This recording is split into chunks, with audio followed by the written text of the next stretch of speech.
I want to show you the trick that took my music from beginner to intermediate or even expert.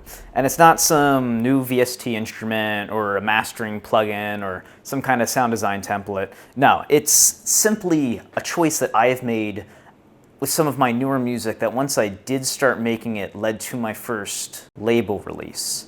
Something that I think grabs the attention of A&Rs and listeners on streaming platforms. So if that interests you, let's go over to my computer and I'll show you what that trick is. All right, I'm gonna put my headphones on. I've got FL Studio opened. I want you to listen to the beginning of this track and try to figure out why this demo would be accepted over, say, the average one or maybe one that you have sent in on your own to an A&R. All right, listen. Can I be your star tonight?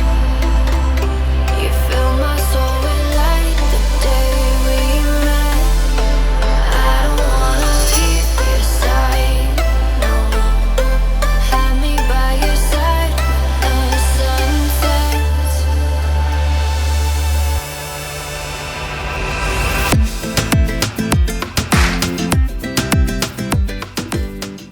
Okay, so there's three things that I want you to pay attention to here. One, we have a quick hook. We're not slowly building up to anything. We immediately get straight into the vocals. Two, I have a really strong sub bass and chords in the beginning. So the emotion is already plain and clear in your face with these super sol. And then the third thing, which I think is the most powerful here, is the fact that I'm using a relatable instrument. For example, guitars. Got this high layer and I've got this low layer. So I want to take the time in this video to go over the ways that professional producers are using guitars in their tracks, because guitars can replace pretty much anything that you'd use a synth for. They can replace a synth solo, synth plucks, or, as I'm doing here, chords. So let me show you a couple more examples and you'll see why this is important. Ready? All right, guitar solos. For synths, many times we'll have a synth lead for something like a drop.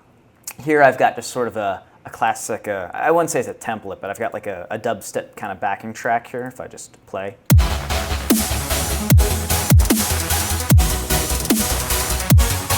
And we're just moving through the chords with some drums on the bottom.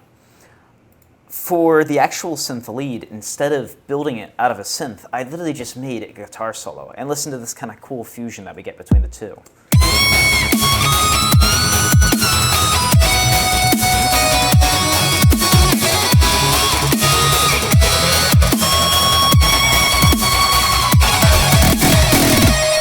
Like, that just is so much more relatable to the average listener than if it was a supersol synth lead. I still have all the normal electronic elements, except instead of using aggressive dubstep basses, I've just brought in an electric guitar lead, and it immediately sounds much more relatable to the listener.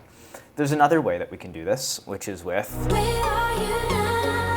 synth plucks. Have always been one of my favorite parts of electronic music. But it's kind of interesting that people don't understand that they sort of just replaced a muted guitar pluck. Listen to Alan Walker for a second.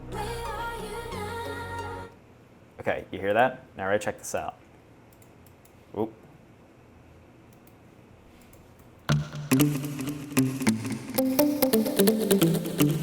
I found the patch in Nexus. So these muted guitars can provide the same punch that a synth pluck would, and can fill in the same chord range by making arpeggio with them, such as this.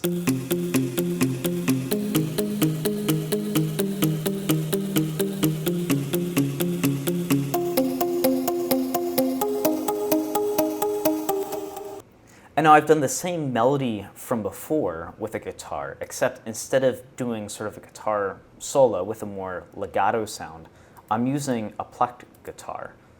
Using Nexus again, but this sounds like. And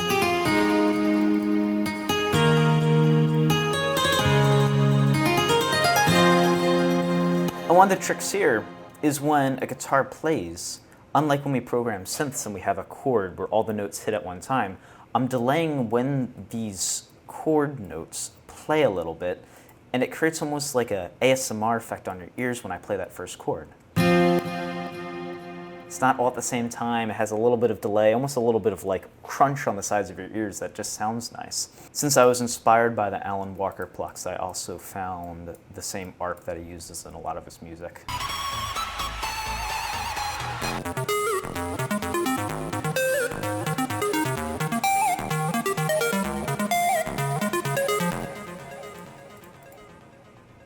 It's called Broken Square. There's also one called Broken Saw that sounds really similar.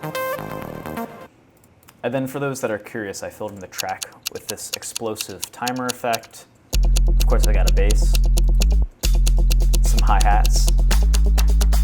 And again, this is back to what I was saying, where using guitars is great because they're personable and they're acoustic instruments that aren't just beep-boopy synths. Instead, we've got something that's a little bit more relatable to the average listener, such as hand claps and a hi-hat. And even the kick and the snare that I'm using aren't as aggressive as, say, a snare used in most dubstep. Instead of a normal crash cymbal for impact, I'm using a gong, and then I'm also using a flute. So altogether, we get this.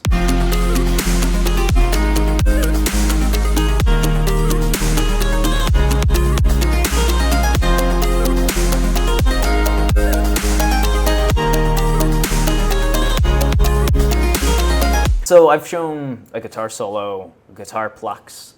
We can also use them for the third thing, which is chords.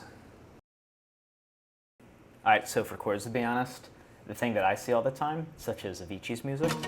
Went face to face with all our fears, learned our lessons through the tears. Yeah, it's just acoustic chords.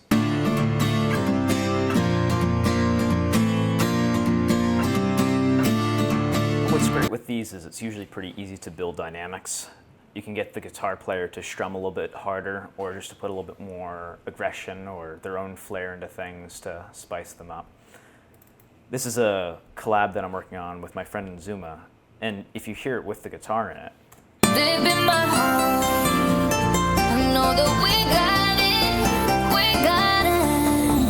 again, having those acoustic elements to a track just brings the listener in a way that synths just don't do.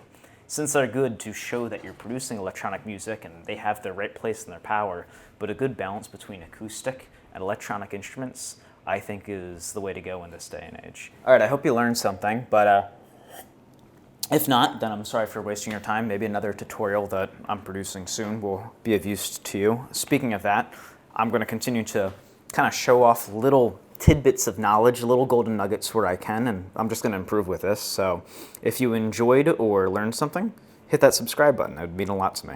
All right, that's all. Goodbye.